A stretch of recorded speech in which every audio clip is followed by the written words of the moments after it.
guys want a shot at winning a copy of Call of Duty World War II for the console of your choice for absolutely free, a couple of my friends and I are doing a little giveaway. Link is down there in the description below. Go check it out if you're interested.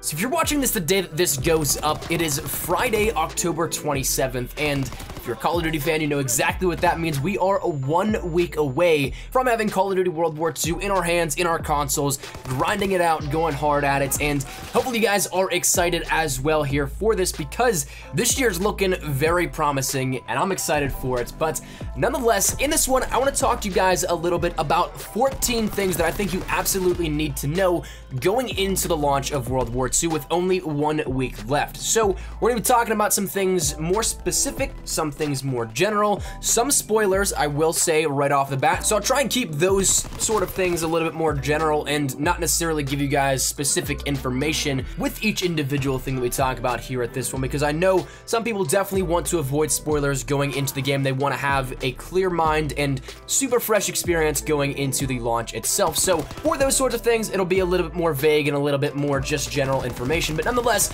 14 things that I think you absolutely need to know.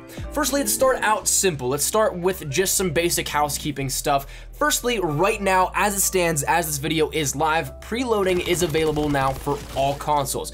Last week, I believe it was, Xbox One got the ability to preload the game for those that had it digitally, and now the same thing can apply to those that have it on PlayStation 4, and of course, PC as well too. So, with that said, if you have it digitally on any of those consoles, get that thing downloaded so you're not waiting multiple hours on the night of launch so you can jump right into it. Now, for those that actually ended up having the game early, we actually got a little bit of information earlier today about this that's actually quite brilliant to combat leaks, but for those that had the game physically that got a copy early, whether or not you had a connection, you paid a ton of money for it, unlike digital sales where you can preload it but not access it, previously you'd be able to take the game, install it actually, and then play it. But it now seems like there's gonna be a day one patch that's needed to get past the main menu screen, something that will not allow you to access it whenever you go into it. So the feels for anybody that spent a fortune on that to try and get a little bit of a leg up. I'm not sure if this will hold up. I feel like during the stress testing of the servers and everything like that, there's probably gonna be some sort of open window in which they'll reduce that down. That patch will go out a little bit earlier, but for the time being, it looks like those early copies are essentially bricked at this point in time. So very well played by Sledgehammer and Activision on the aspect of keeping things under wraps, but we'll see.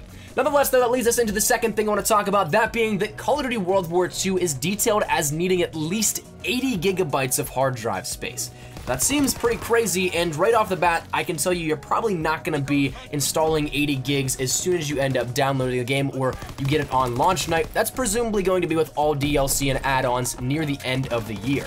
Black Ops 3, in comparison, took up a total of 135 gigabytes. That took up 2 years and 5 technical DLC add-on packs, many micro DLC drops, and tons of updates. So 80 gigabytes for strictly 4 DLC packs, micro DLC presumably, and updates. Sounds about right. It might even be a little bit of a lowball. But nonetheless, number 3 though, moving on, headquarters is one thing that I want to focus on, and I'm actually going to make this headquarters one thing in particular, though there's literally like 20 things we can talk about underneath it, but just so I don't dilute it, mentioning those 20-some points and keeping it more so to key points, headquarters seriously looks massive.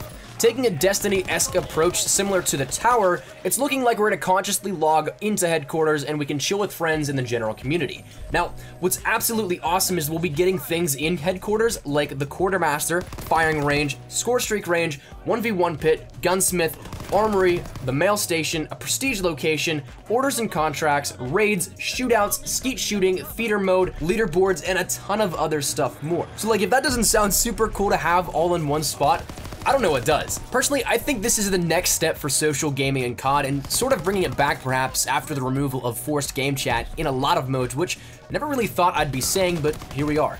I'm hoping this actually does incredibly well, because not only from a creator standpoint who can make a ton of content off of social interactions with the community from this, and also just being able to hang out with viewers and supporters, this just seems great, and I really hope that this is something that maybe moving forward we can see in pretty much every title. So I see this going one of either two ways though, because we've seen innovative stuff like this that's a massive overhaul and something that either does incredibly well or just does not do well at all, and people forget about it a couple of months in. So I see it going that way. Either it takes off or it flops, but I'm certainly hoping it's not the latter. Nonetheless, headquarters to me looks dope. let's talk about supply drops. This is a big hitter for a lot of people, and while I'm with you thinking that microtransactions, the popularity and waves in the game industry, I think it's absurd. 4 years in now, it's better not to lie to ourselves that this will be a staple in COD for a long while to come. But at least for launch, things shouldn't be too bad. Yesterday in the video, we talked about weapon variants, and if you saw that video, you know that we also brought up the topic of cosmetic only. And that was confirmed by Condry himself after E3 on an AMA on Reddit. He stated that all character and weapon variants will be cosmetic only in supply drops. We discussed the idea of whether or not we'd see stat-changing variants as well out of a prototype lab sort of scenario, but nonetheless, drops themselves should not provide anything other than cosmetic items.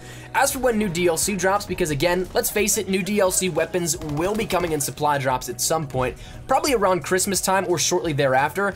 Condry also confirmed this system will be a little better for those pursuing new items by saying that there will be collections and collection bounties, thus giving players a smaller pool of items to hopefully pull from, and giving the players the ability to work towards unlocking items they specifically want, very similar if not identical to the Modern Warfare Remastered supply drop system, which in my opinion was probably the best version we've seen yet, apart from Infinite Warfare giving base weapons for free to players with the Season Pass and via in-game challenges. No matter how much you hated Infinite Warfare, you gotta give credit to that's the right way to handle it. Now, the contract and order system may play a part in this, but as for right now, there's nothing set in stone, but I'd sure love to see some daily and weekly challenges to earn some drops or other cool things as well in-game, just to keep that grind going.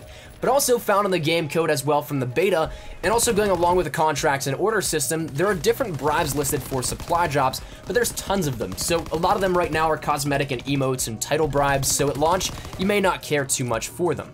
But let's break away a little bit from multiplayer and cover the other two modes, then come back to multiplayer a little bit to cap everything off.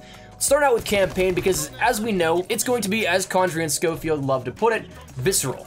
Jokes aside though, while we don't know much about our narrative following the Young and Red Daniels and company, we do know that we'll be taking the fight to the Germans at the tail end of the war. And gameplay-wise, we do have some information despite the lack of campaign trailers, gameplay, and other things we normally get a plethora of going into the launch. So, for the next one I want to talk about, that deals a little bit with gameplay mechanics. From the trophies that we detailed a little bit a couple of days back, we do know that the gameplay experience really relies on our teamwork with our squad. Whether playing solo or co-op, it doesn't really matter because you'll need to call on your squad for first aid kits, spotting enemies, refilling ammo, refilling grenades, smokes, and other key elements. So there's no health regen, no auto ammo pickup. You need to completely rethink how you approach the campaign. And personally, I'm excited for that little challenge. I think this will be a cool little curveball, which we may end up hating or loving, but until launch, we're left guessing, I guess. Now, the next thing I want to mention also is from those trophies, it actually looks like we'll have about 10 missions, which is usually in line with what we see normally in Call of Duty games, making the campaign last anywhere from probably 5 to 6 hours long, probably around that average of, say, 25 minutes to a half hour for a campaign mission, on average, depending on how well and quickly you can traverse the map and go through each piece of that, but that depends on the player. So I'm excited for that, but jumping over to zombie stuff, zombies-wise, we don't know all that much other than that we'll be following Marie Fisher, Drosten Hind, Olivia Durant, and Jefferson Potts in their quest to infiltrate a German facility, and ultimately the goal from earlier marketing material seemed as if Marie was also on another mission for herself to find her brother.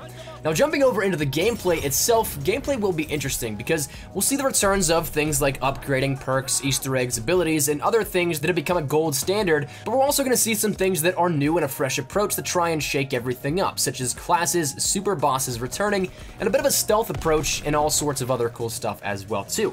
Our wonder weapon actually is something we got a little bit of information on as well too. That's detailed as the Tesla gun from the trophies that were published, which also gives us a little bit of the map itself. We got the map name detailed to us in those trophies called the Final Reich, which, as we've detailed previously, is actually the third name we've seen. One from the leaked trailer, that being Army of the Dead, one from the official trailer, that being Nazi Zombies, and now we see the in-game map under the overarching umbrella of the Nazi Zombies brand called the Final Reich. Now, along with that, there's also a rumored second map that's supposedly going to be unlocked after completing the Easter egg, but at the moment, that's just speculation. There's nothing that's been confirmed nor denied, and if I'm not mistaken, there was some slight mention to it in the beta files that leaked zombie stuff. but it was worded ambiguously and really didn't provide much context. But we'll see, and hopefully that's something that happens because that sounds super cool. Back to multiplayer to round things out. Let's start out with our 10th thing. Let's talk weapons for a little bit, because in the beta we saw a bunch of weapons, but what we'll see in the game, without spoiling anything for those that don't want anything to be spoiled, we'll have a total of 33 weapons that were detailed in the code to us, ranging from anywhere from classic rifles, SMGs, LMGs, snipers, shotguns, pistols, launchers, and one melee variant. Though you can totally expect more of those melee variants and more than likely full ranged weapons as well in supply drops post-launch.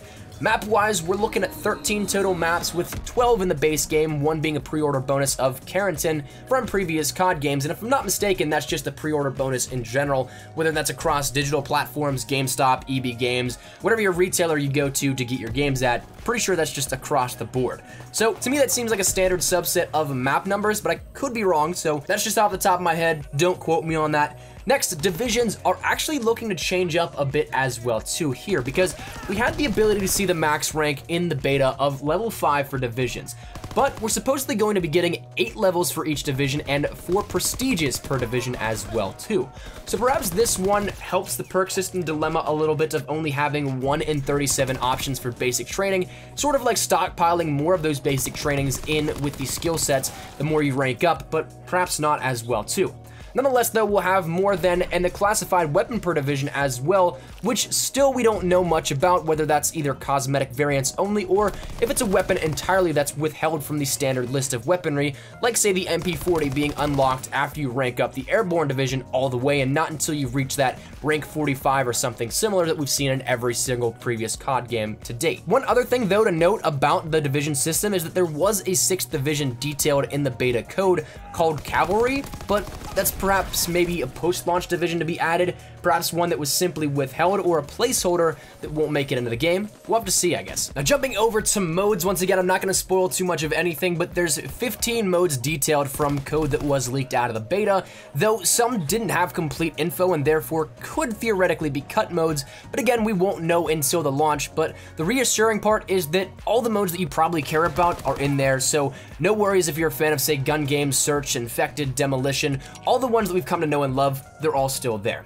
Now the final thing I want to mention here at this one, rounding us out with number 14, is ranked play. Had a bit of info, but not all that much. Essentially, it's going to be pretty much similar to what we've seen previously. It's going to pull competitive maps and modes as sort of a league play would. There's also going to be things like a punishment system for leaving games early, like a probation period.